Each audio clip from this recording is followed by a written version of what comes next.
You suggested you've made a decision about what you want to do next up Venezuela. I understand you don't want to tip your hand, but is there anything you're ready to rule out at this point? Are you ruling out U.S. troops on the ground? No, I don't rule out that. I don't rule out anything. We just have to take care of Venezuela. They dumped hundreds of thousands of people into our country from prisons. Nobody knows better than this young lady right here. She's done an incredible job with Tom Homan and all of your people. It's amazing. You know, we have a tight border right now. Nobody comes in.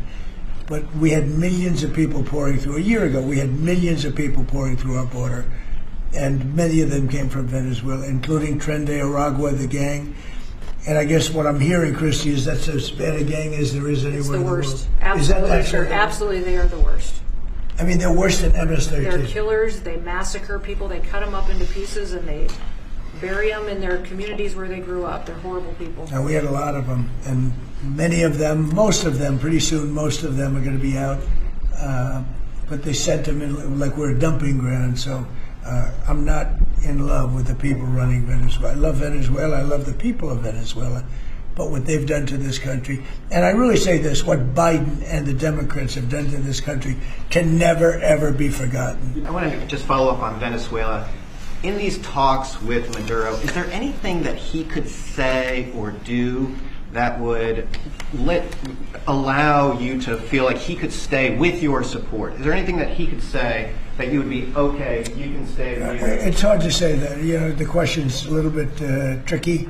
I don't think it was meant to be tricky. It's just that, look, he's done tremendous damage to our country, primarily because of drugs, but really because we have that problem with other countries too. But more than any other country, the release of prisoners into our country has been a disaster. He's emptied his jails. Others have done that also. He has not been good to the United States. So we'll see what happens. At a certain period of time, I'll be talking to him. Mr. President, to follow up, you mentioned your voice and you were shouting about trade. Which country in particular upset you? Was it India? No. A country wanted to try and renegotiate the terms of their trade deal, and I wasn't happy about it. Well, which country was it? People want to know. Why would I say that to you? I can't believe it. Mr. President, on the World Cup, if you would, Seattle and the World Cup. The new mayor-elect of Seattle is a Democratic Socialist. Seattle has or beyond. I watched her. Right, Seattle has six. That's more than socialism. Right, Seattle has 6 World Cup games. How close are you going to be watching that city with the crime in that city? Well, if we think, and I'll have to speak to Johnny about this, but if we think that the mayor of L.A. is incompetent, everybody knows that. You know that I was there, I guess, 2 years ago, and we got all the federal permits taken care of, far more complex than the state permits and the city permits. And Lee Zeldin, who's a superstar, got everything taken care of. The toughest part, having to do with the fires, that should have never happened. If they let the water come in, it wouldn't have happened, right?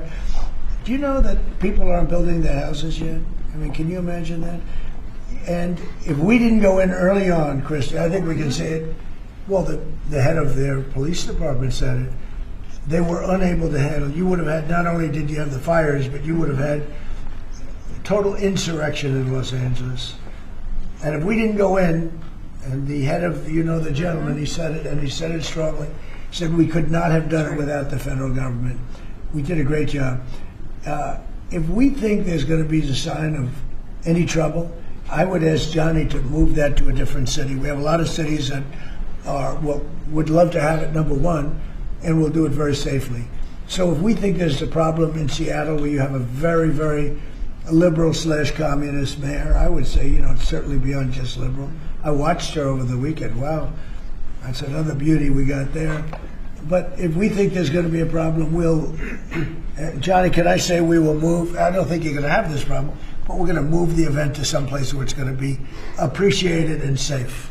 Yeah, well, I think safety and security is the #1 priority for a successful World Cup. We can see today that people have trust in the United States when we see at the ticket sales, we sold, record-breaking figures of tickets, almost 2 million already sold out of 2 million that we have been selling. This is because people, they know that they will be coming here and they will experience a safe and secure World Cup. This is the responsibility, of course, of the government, of Secretary Norm, of everyone, and obviously we will. We will discuss. We are working together. We have a task force for this, and we must ensure that all fans coming from abroad or being here, they can experience a celebration of coming together of the sport, and this goes only with 100% safety.